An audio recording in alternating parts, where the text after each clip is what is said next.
Est-ce que vous savez combien de personnes vont voter en 2024 dans le monde entier?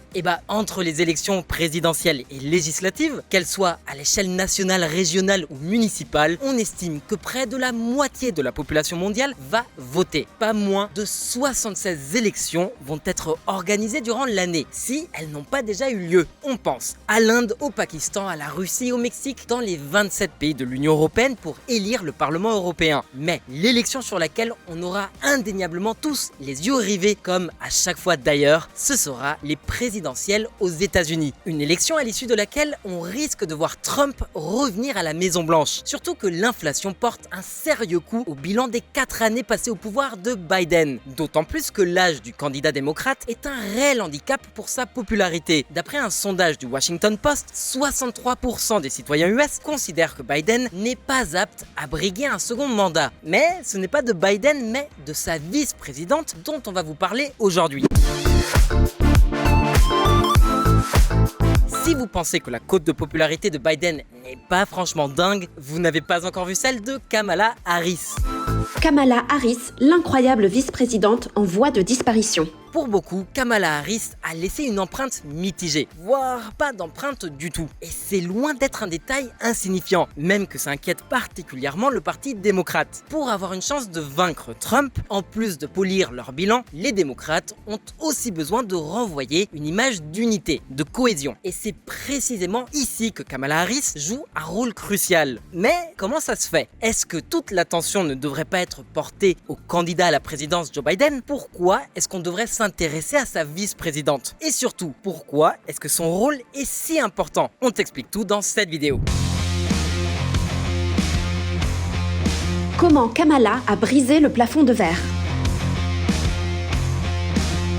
Quand on voit le CV de Kamala Harris, on se rend compte qu'elle était prédestinée à une grande carrière à Washington. Fille d'une chercheuse indienne en cancérologie et d'un économiste jamaïcain, elle a vite prouvé une aptitude hors norme à surpasser les attentes. En 90, fraîchement diplômée de la faculté de droit de l'Université de Californie, elle entre au bureau du procureur du district de San Francisco. Elle passe 8 ans à ce poste, au cours desquels elle se forge une réputation de femme dure en affaires. À l'époque, elle se concentre sur la lutte contre la violence des gangs, le trafic de drogue et les abus sexuels sur les enfants. Mais ce n'était que le début. Après, tout s'accélère. En fait, elle a acquis une certaine réputation à San Francisco, à tel point qu'en 2004, elle finit par devenir à son tour procureure. Alors cette réputation de femme dure en affaires, elle se l'est bâtie grâce à la très forte augmentation du nombre de condamnations dans son district au cours de ses 3 premières années à ce poste. C'est probablement pour cette raison qu'en 2010, elle a été élue procureure générale de l'État de Californie,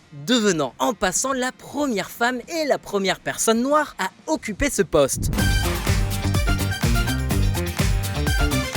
C'est à partir de ce moment précis qu'elle a acquis une notoriété à l'échelle nationale, surtout de par sa forte opposition à l'interdiction des mariages homo. Puis, en 2012, elle réalise une belle OP. Elle obtient un dédommagement de 20 milliards de dollars pour les Californiens dont les maisons avaient été saisies suite à la crise des subprimes de 2007. En fait, Kamala Harris a réussi à convaincre la justice californienne que ces personnes avaient été victimes de pratiques déloyales par des prêteurs hypothécaires. D'ailleurs, ça explique en partie son impopularité au sein de l'establishment. En fait, en obligeant les grandes banques états-uniennes comme JP Morgan ou Citi à indemniser leurs victimes, elle s'est faite des ennemis puissants. Bref, avec un tel palmarès, forcément que son nom a commencé à circuler au sein du parti démocrate. Le bouquet final, c'est quand, en 2016, elle devient sénatrice de Californie, l'État le plus peuplé des États-Unis. Son programme, l'avortement, la hausse des salaires minimums et la réforme du système judiciaire. En plus d'être noire, elle est aussi indienne par sa mère. Elle est donc la première femme d'origine indienne et la deuxième femme noire de l'histoire du Sénat. Et c'est justement en entrant dans cette enceinte que Kamala Harris change de ligue. Dorénavant, elle jouera dans la cour des grands. Elle gagne en popularité et en visibilité médiatique grâce aux questions très incisives qu'elle pose à ses adversaires durant les auditions au Sénat.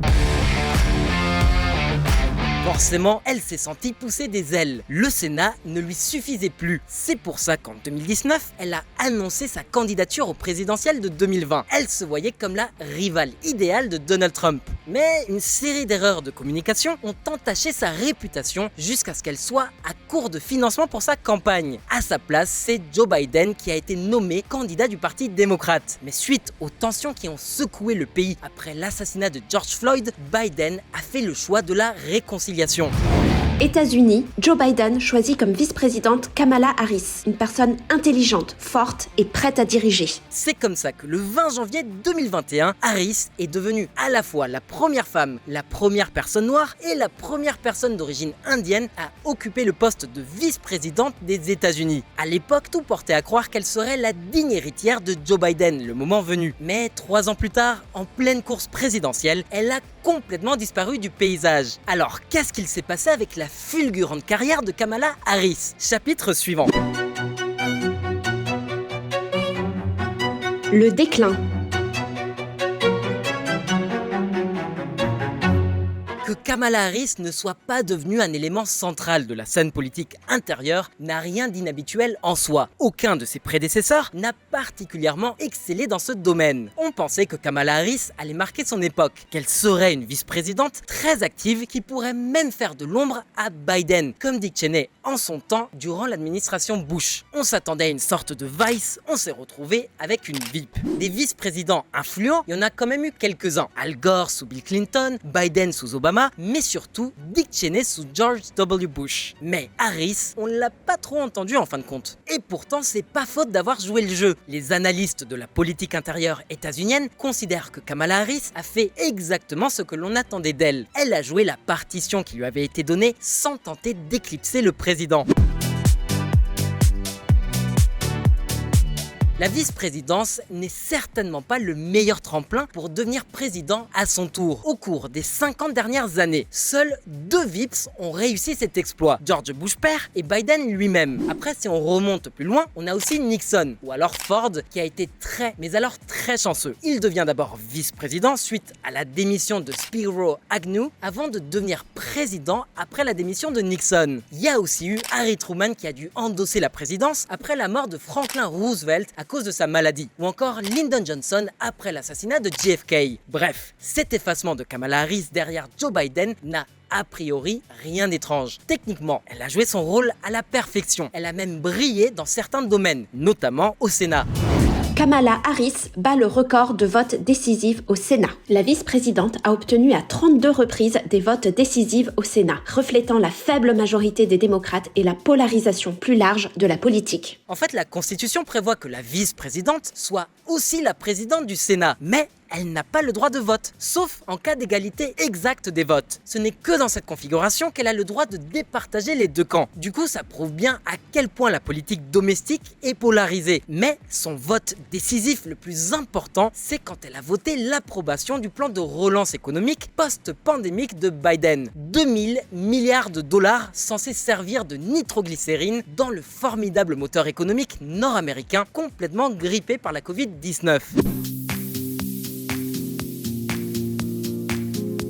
Et puis, elle a aussi réussi à faire confirmer tous les candidats proposés au Congrès et au Sénat par l'administration Biden. Une étape essentielle dans l'application du programme politique du camp démocrate. Kamala Harris a aussi joué un rôle important dans la politique étrangère de la Maison-Blanche. Depuis son investiture, elle a visité près d'une vingtaine de pays et rencontré plus de 100 dirigeants. C'est elle qui a permis à la France et aux USA de se réconcilier après le scandale AUKUS. Vous savez, l'affaire de la vente de sous-marins français à l'Australie qui a été annulée à cause de la trahison de Londres, Washington et Canberra. Bref, c'est surtout Kamala Harris qui, en février 2022, a averti Zelensky de l'invasion imminente de l'Ukraine par la Russie. Malheureusement, ce bilan plutôt positif a été éclipsé par une popularité en berne et une perception défavorable de Kamala Harris au sein de l'opinion publique. Alors, comment expliquer ce déluge de critiques ? Parmi les raisons qui ressortent le plus dans les sondages d'opinion, c'est son ambition dévorante. Après, on va pas se mentir, le fait que ce soit une femme noire et d'origine indienne a probablement beaucoup à voir avec cette impopularité. Bref, pour revenir à son ambition dévorante, 6 mois seulement après avoir accédé à la vice-présidence, son refus de se rendre à la frontière sud pour régler la crise migratoire, au moins partiellement, a été interprété comme une forme de dédain, mais surtout comme une manière de ne pas se salir les mains. En vue de devenir un jour à son tour candidate à la présidentielle, elle veut à tout prix éviter d'avoir des casseroles politiques. Mais ce qu'on retiendra, c'est surtout son échec durant une interview avec le présentateur de la NBC, Lester Holt, qui a enclenché sa descente aux enfers. En novembre 2021, son taux de popularité ne dépassait pas les 28%, ce qui faisait d'elle l'une des vice-présidentes les plus impopulaires de l'histoire. Et puis, le cabinet de Harris est réputé pour être extrêmement toxique, à la limite du harcèlement. Ça rappelle les accusations qui ciblaient la première ministre Elizabeth Borne. Alors même si on n'a pas de preuves concrètes, ça n'empêche que la démission de plusieurs membres clés de son équipe, rien qu'au cours de la première année et demie de son mandat, envoie des signaux inquiétants. Le clou dans son cercueil, ce sont les frasques de la vice-présidente. Kamala Harris s'est tournée en ridicule à plusieurs reprises au cours d'interviews ou de cérémonies officielles. Et forcément, ni les réseaux sociaux, ni les médias, ni l'opposition ne le lui ont pardonné. Après, des lapsus ou des bégaiements, ça peut arriver à tout le monde. Mais en politique, tout est bon pour taper sur l'adversaire. Moi, quand je vois certains qui demandent des rentabilités à 20-25% avec une inflation quasi nulle, et en particulier en période de crise. Bon, en 2023, Kamala Harris a quand même réussi à faire remonter son taux de popularité de 4 points par rapport à 2019 pour se maintenir à 32% tout au long de l'année. Ça s'explique sûrement par les efforts que son équipe a déployés pour redorer son image en vue des prochaines élections à la fin de l'année. Surtout qu'il y a un obstacle de taille pour les démocrates, l'âge avancé du président. Écoutez bien. La clé démocrate ? Biden a attendu fin avril 2023 pour annoncer sa décision de se représenter aux élections. À ses côtés, comme prévu, Kamala Harris, exactement comme pour son premier mandat. Mais l'une des questions centrales de ces élections, c'est l'âge du président. Joe Biden a 81 ans. En fait, s'il est réélu, Biden deviendra le chef d'État le plus âgé de toute l'histoire des USA. On est très nombreux à douter des facultés intellectuelles du président, moi inclus. Et s'il rempile pour un second mandat, il aura 86 ans à son terme. Et ces dernières semaines, la préoccupation du camp démocrate commence à se faire ressentir. Déjà, Biden a confondu Macron avec Mitterrand, vous savez, d'Allemagne, puis l'Égyptien Al-Sisi, président du Mexique. C'est précisément pour cette raison que cette fois-ci, tous les projecteurs sont braqués sur Kamala Harris. Et c'est devenu un argument de campagne pour les républicains. Un vote pour Biden, c'est en réalité pour la future présidente Kamala Harris. Voilà pourquoi la Maison-Blanche a tout essayé ces derniers mois pour redonner à Kamala Harris une image présidentiable. Après, ça ne remonte pas à hier non plus. Les premiers signes de cette manœuvre remontent à juin 2022, suite à l'annulation par la Cour suprême de l'arrêt Roe vs Wade. La Cour suprême était revenue sur 50 ans de défense du droit à l'avortement par la Constitution. Kamala Harris y a vu une opportunité de se mettre en avant en protestant contre cette décision. Ça lui a permis de gagner quelques points de popularité et de crédibilité. Mais le retard à rattraper est considérable. Par conséquent, l'année dernière, elle a parcouru plusieurs universités à travers le pays pour parler à la jeunesse, souvent plus sensible aux arguments de justice sociale. En misant sur le droit à l'IVG, sur la protection de l'environnement et sur les droits LGBT, Kamala Harris espère mobiliser les jeunes électeurs pour les élections à venir. Ça a aussi été l'occasion pour l'équipe de campagne de lui bâtir une nouvelle image, plus combative et moins invisible. Et les derniers sondages semblent indiquer que la stratégie s'est avérée payante. Son image au sein du Parti démocrate s'est améliorée et plein de lobbies et de groupes d'intérêt parient à nouveau sur son avenir politique. Harris obtient sa cavalerie, un grand groupe va dépenser plus de 10 millions de dollars pour la propulser. La liste Emily a de grands projets pour défendre le vice-président d'ici à l'élection. Harris, absolument le meilleur choix pour être la colistière de Biden, d'après le gouverneur de Californie, Gavin Newsom. Donc, d'un côté, Harris est dans une démarche active de redorer son blason. Mais en plus, si les républicains s'en prennent trop à elle, ils risquent de consolider son statut d'adversaire en lui accordant justement trop de crédit. Ça revient à admettre qu'il la considère comme une menace. Reste que Kamala Harris a encore beaucoup de retard à rattraper au niveau de sa popularité. Au vu de ses objectifs, elle aurait dû être bien plus haut dans les sondages. Et puis la vice-présidente a quand même au moins une grosse casserole. Sa gestion de la crise migratoire à la frontière avec le Mexique. On t'en avait d'ailleurs parlé la semaine dernière dans cette vidéo. Allez, on te lance le graphe. Ça se voit très clairement sur ce graphique. Depuis l'arrivée de Biden et de Harris à la Maison-Blanche en 2021, le nombre d'interceptions de migrants à la frontière avec le Mexique a connu une croissance exponentielle, dépassant même les records d'il y a plus de 20 ans. Rien qu'entre octobre et décembre 2023, ce sont pas moins de 730 000 migrants qui ont été appréhendés juste après avoir traversé la frontière sud des États-Unis. Et la pression migratoire et la répression subséquente n'ont fait que s'accentuer.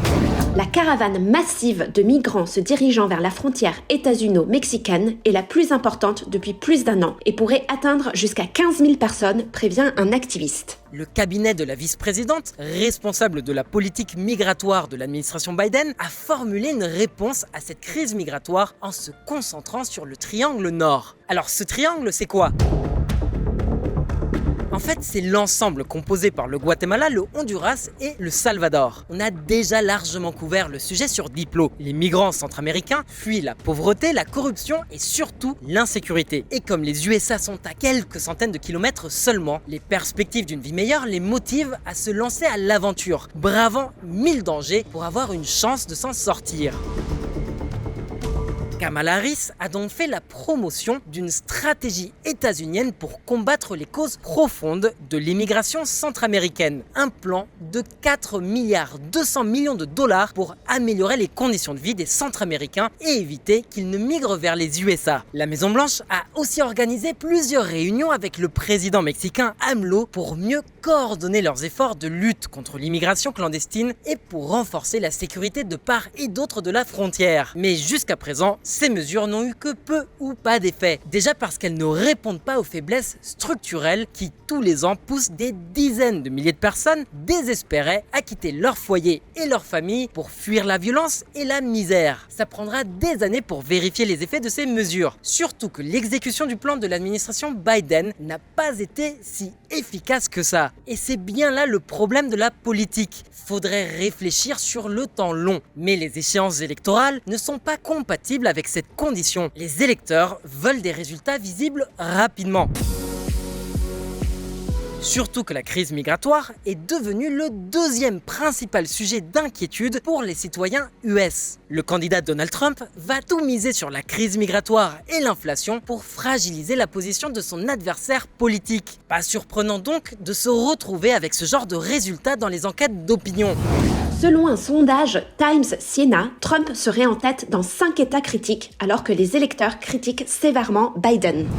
Coup porté à Biden alors qu'un sondage montre que Trump est en tête pour l'élection présidentielle de 2024. Trump devance avec 47% par rapport aux 43% de Biden, inquiétant certains démocrates, tandis que d'autres mettent en garde contre la maladie des sondages fous. En devenant vice-présidente, Kamala Harris a accompli le plus dur. Mais il lui reste encore quelques exploits à réaliser. Elle jouera certainement un rôle clé dans la réélection de Biden, s'il y parvient, parce que Trump pourrait très bien finir par l'emporter une seconde fois. En attendant, contrairement à Biden, elle a la fougue de l'âge et les convictions idéologiques qui vont avec. Elle reste un atout solide pour Biden. Et vous pouvez être sûr qu'elle va tout faire pour parvenir au bureau ovale et à la plus haute fonction de l'État. Ok, on a plié l'affaire, maintenant c'est à ton tour. Est-ce que, à ton avis, on accorde trop d'importance à Kamala Harris ou au contraire pas assez? Et qui est-ce que Trump va choisir comme colistier pour sa propre campagne? Fais-nous savoir dans les commentaires, oublie pas de lâcher un like et de nous suivre et à très vite pour plus d'actu. Ciao!